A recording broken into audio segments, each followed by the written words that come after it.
Assalamualaikum warahmatullahi wabarakatuh. Kami dari kelompok 5 akan mempresentasikan bahasa dalam psikologi. Perkenalkan, nama saya Iza Rotaini. Nama saya Lingga Jasmine Azhari. Perkenalkan, nama saya Fikri Akbar Alasani dari Perkenalkan, nama saya Ifrada M. Saleh. Latar belakang dari pembahasan kali ini yaitu setiap budaya manusia memiliki bahasa. Bahasa manusia berjumlah ribuan yang begitu bervariasi di atas permukaan bumi. Keberadaan bahasa menunjukkan bahwa bahasa telah menjadi alat yang penting bagi kehidupan manusia. Bahkan sejak kecil, manusia telah belajar memahami bahasa yang merupakan alat komunikasi dengan orang sekitarnya. Dimulai dengan celoteh atau isyarat hingga manusia dapat berkomunikasi lancar dengan lawan bicaranya. Yang semua itu melalui perkembangan setahap demi setahap berusaha untuk mendapatkan manfaat-manfaat, baik dalam segi keilmuan maupun yang lainnya, ditinjau dalam ilmu psikologi. Dalam pembahasan ini, kami akan membahas mengenai pengertian bahasa menurut psikolog dan ahli linguistik, korelasi antara bahasa dan psikologi, arti penting bahasa dalam psikologi, teori-teori dalam perkembangan bahasa, implikasi bahasa dalam pendidikan. Tujuan dari pembahasan kali ini yaitu pertama, mengetahui lebih tentang pandangan psikolog mengenai bahasa. Kedua, untuk menambah wawasan dan pengalaman kami sebagai mahasiswa atau mahasiswi. Ketiga, memenuhi tugas mata kuliah psikologi umum. Pengertian bahasa. Pada manusia, bahasa ditandai oleh daya cipta manusia yang tidak pernah habis dan adanya sebuah sistem aturan. Yang dimaksud daya cipta yang tidak pernah habis ialah suatu kemampuan individu untuk menciptakan sebuah kalimat bermakna yang tidak pernah berhenti dengan menggunakan seperangkat kata dan aturan yang terbatas, yang menjadikan bahasa sebagai upaya yang sangat kreatif. Para ahli linguistik memandang bahasa merupakan suatu struktur hierarkis yang komponen-komponennya berkisar dari komponen yang sederhana hingga yang rumit seperti fonem, morfem, dan sintaksis. Pertama, fonologi ialah studi tentang sistem bunyi-bunyian bahasa. Ketentuan-ketentuan fonologi menjamin bahwa urutan bunyi tertentu terjadi, misalnya SP, BA, atau R. Dan yang lain tidak terjadi, misalnya ZX atau KIP. Salah satu contoh fonem yang baik dalam bahasa Inggris adalah K, yakni bunyi yang dibentuk oleh huruf K dalam kata ski dan huruf C dalam kata cat. Kedua, morfologi ialah rangkaian bunyi-bunyian terkecil dan memberi makna kepada apa yang kita ucapkan dan dengar. Setiap kata dalam bahasa Inggris memiliki satu atau lebih morfem. Misal yang memiliki satu morfem adalah help.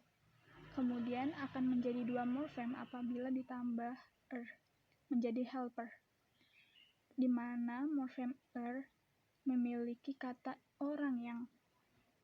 Dalam hal ini, orang yang menolong. Akan tetapi, tidak semua morfem dapat diartikan, misalnya pray, shen, atau ing. Ketiga, sintaksis ialah kata yang dikomunikasikan untuk membentuk ungkapan dan kalimat yang dapat diterima. Jumlah kata-kata yang dapat dihasilkan manusia hanya dibatasi oleh waktu dan imajinasi, dan keduanya tersedia secara berlimpah dalam memahami struktur bahasa. Para ahli linguistik telah memusatkan upaya mereka dalam dua aspek, produktivitas dan regulitas. Produktivitas mengacu pada ketidakbatasan suatu kalimat, frase, atau ucapan yang mungkin muncul dalam suatu bahasa. Regulitas mengacu pada pola-pola sistematik dalam kalimat, frase, atau ucapan, seperti anak itu memukul bola, bukannya bola anak memukul itu. Bahasa menurut psikolog kognitif. Menurut psikolog kognitif, bahasa adalah suatu sistem komunikasi yang di dalamnya pikiran-pikiran yang dikirimkan atau transmitted dengan perantara suara sebagaimana dalam percakapan atau simbol sebagaimana dalam kata-kata tertulis atau isyarat-isyarat fisik. Korelasi antara bahasa dan psikologi atau hubungan antara linguistik dan psikolinguistik. Dari pengertiannya, linguistik adalah ilmu yang mempelajari tentang bahasa dengan topik pembelajaran mengenai struktur bahasa dan berfokus pada pendeskripsian suara-suara, makna-makna, dan tata bahasa dalam percakapan. Sedangkan pengertian psikolinguistik itu mempelajari faktor-faktor psikologis dan neurobiologis yang memungkinkan manusia mendapatkan, menggunakan, dan memahami bahasa. Kajiannya semua lebih banyak bersifat filosofis karena masih sedikitnya pemahaman tentang bagaimana otak manusia berfungsi. Pakar bahasa Noam Chomsky tahun 1957 yakin manusia terikat secara biologis untuk mempelajari bahasa pada suatu waktu tertentu dan dengan cara tertentu. Ia mengatakan bahwa anak-anak dilahirkan ke dunia dengan alat penguasa bahasa atau Language Acquisition Device atau LAD, yaitu keterkaitan biologis pada anak untuk mendeteksi kategori bahasa tertentu, yaitu fonologi, sintaksis, dan semantik.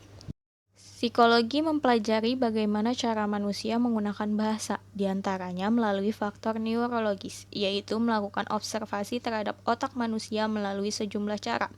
Di antaranya, pemeriksaan klinis, stimulasi elektrik terhadap otak, prosedur-prosedur psychosurgery atau pembedahan terkait eksperimen psikologi, pemeriksaan farmaseutikal, dan teknologi pencitraan. Ayat Al-Quran mengenai pentingnya bahasa. Allah berfirman dalam surat Al-Alaq ayat 1-5 yang artinya, bacalah dengan menyebut nama Tuhanmu yang menciptakan. Dia telah menciptakan dari segumpal darah. Bacalah dan Tuhanmu lah yang maha pemurah, yang mengajar manusia dengan perantara kalam. Dia mengajarkan kepada manusia apa yang tidak diketahuinya. Dan juga pada surat Ar-Rahman ayat 3-4. Dia menciptakan manusia, mengajari pandai bicara. Arti penting bahasa dan psikologi. Fungsi bahasa dalam psikologi sendiri berperan sebagai sarana kontrol sosial yang memungkinkan untuk mengendalikan komunikasi agar orang-orang yang berkomunikasi dapat saling memahami.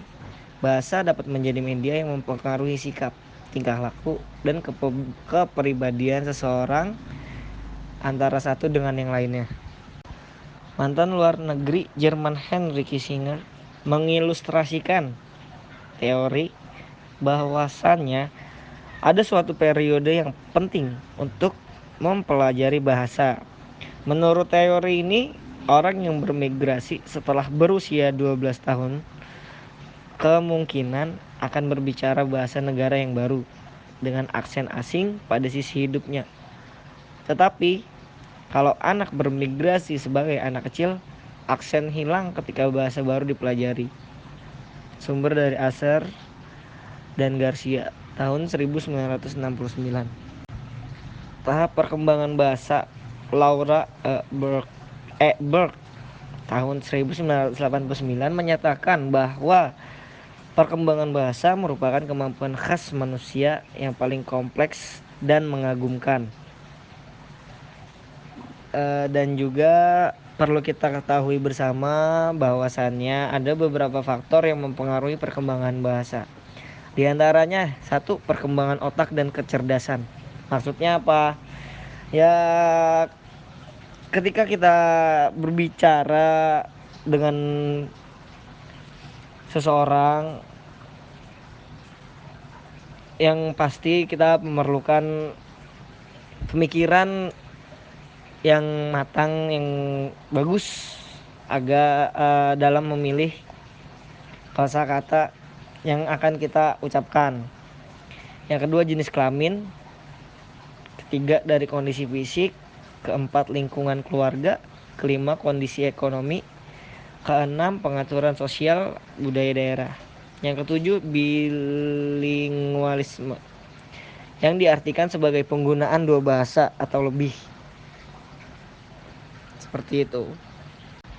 Perkembangan keterampilan berbahasa menurut Berg ada 4 macam. Ada fonologi, semantik, tata bahasa atau grammar, dan pragmatik. Apa sih fonologi itu? Fonologi itu ilmu tentang pembendaharaan bunyi-bunyi bahasa dan distribusinya. Fonologi sendiri diartikan sebagai kajian bahasa yang mempelajari tentang bunyi-bunyi bahasa yang diproduksi oleh alat ucap manusia.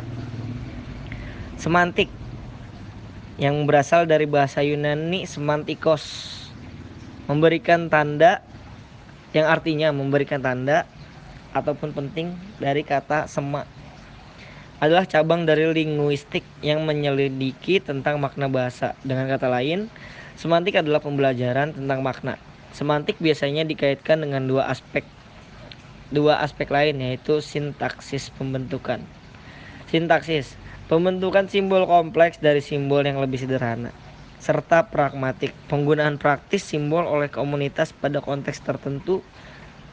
Semantik kebahasaan adalah kajian tentang makna yang digunakan untuk memahami ekspresi manusia melalui bahasa. Tata bahasa atau grammar, yang artinya ilmu yang mempelajari kaidah-kaidah yang mengatur penggunaan bahasa. Ilmu ini merupakan bagian dari bidang ilmu yang mempelajari bahasa, yaitu linguistik. Yang terakhir, pragmatik, artinya adalah cabang linguistik yang mempelajari hubungan antara konteks luar bahasa dan maksud tuturan. Konteks luar bahasa ialah unsur di luar tuturan yang mempengaruhi maksud tuturan. Maksud tidak bisa dilihat dari bentuk dan maknanya saja, tetapi juga dari tempat dan waktu berbicara, siapa yang terlibat, tujuan, bentuk ujaran, cara penyampaian, alat berbicara, norma-norma, dan genre. Yang dipelajari dalam pragmatik meliputi tindak tutur, implikator tuturan, interaksi percakapan, dan faktor-faktor eksternal percakapan. Misalnya deixis. Tahap perkembangan bahasa menurut usia itu ada 5 tahapan. Ada pralinguistik, holofrasik, pengembangan tata bahasa awal, pengembangan tata bahasa lanjutan, dan yang terakhir kompetensi lengkap. Pralinguistik sendiri itu merupakan tahap awal dari perkembangan bahasa anak, yaitu ketika berusia bayi, yang dimulai pada anak berusia 3 bulan sampai 1 tahun. Holofrasik sendiri itu adalah tahap ketika anak sudah mulai mengucapkan suatu kata. Pada periode ini disebut holofrase karena anak-anak menyatakan makna keseluruhan frase atau kalimat dalam suatu kata yang diucapkannya itu, yang dimulai pada anak berusia 1 sampai 1,5 tahun. Yang ketiga, tahap pengembangan tata bahasa awal.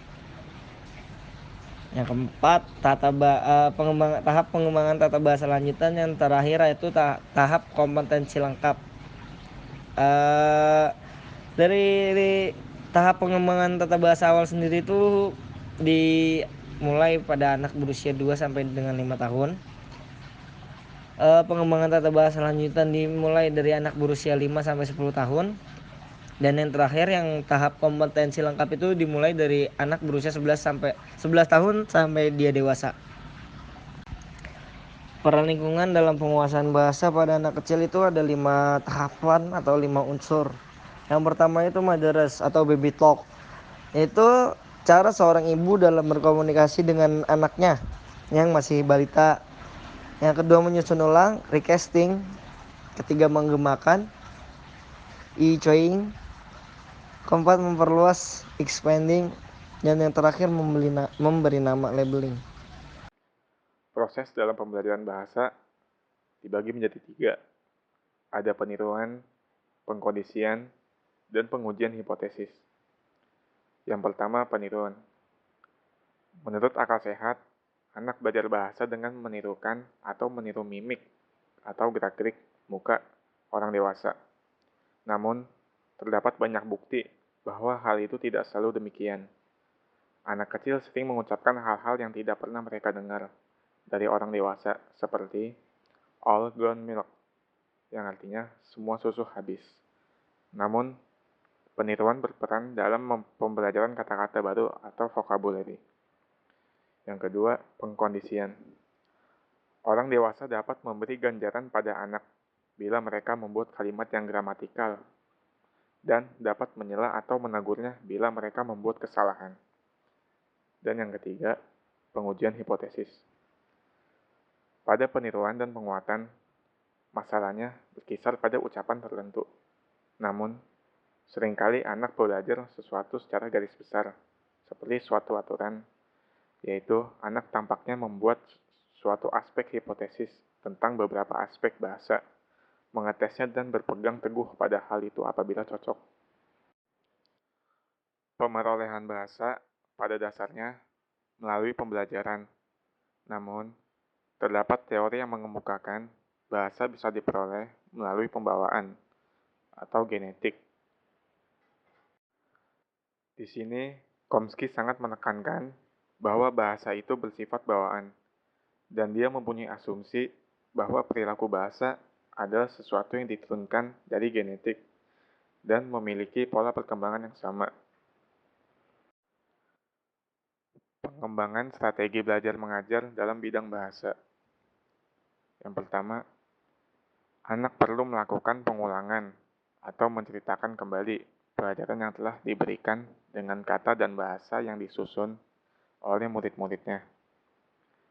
Yang dimaksud pembahasan ini adalah bila seorang anak ingin memahami suatu pelajaran dengan baik, biasanya si anak melakukan pengulangan dengan menggunakan kata-kata dan bahasa yang menurutnya mudah diingat dan dimengerti, yang sangat begitu familiar dengan kemampuan berpikirnya. Lalu yang kedua, berdasarkan hasil identifikasi itu, guru melakukan pengembangan bahasa murid dengan menambahkan perbendaharaan atau jumlah-jumlah bahasa lingkungan yang telah dipilih secara tepat dan benar. Yang dimaksud pembahasan ini yaitu seorang guru mulai mencoba suatu inovasi pengajaran terhadap murid dengan memakai bahasa yang umum digunakan murid-murid dalam batas yang tepat dan benar agar lebih mudah untuk dipahami. Kesimpulannya, yang pertama, bahasa adalah suatu sistem simbol yang digunakan untuk berkomunikasi satu sama lain. Yang kedua, psikologi mempelajari bagaimana cara manusia menggunakan bahasa. Yang ketiga, kemampuan manusia dalam mempelajari bahasa telah membantu pembentukan dengan cepat. Yang keempat, terdapat 3 teori dalam perolehan bahasa, yaitu bahasa bersifat bawaan atau alami yang disebut dengan nature. Yang kedua, bahasa diperoleh melalui pembelajaran atau nurture. Dan bahasa dipengaruhi fungsi kemasakan biologis dan interaksi kehidupan. Yang kelima, terakhir, kemampuan berbahasa mempengaruhi kemampuan berpikir. Sedangkan berpikir adalah aktivitas seorang penuntut ilmu, maka perlu upaya untuk meningkatkan kemampuan berbahasa.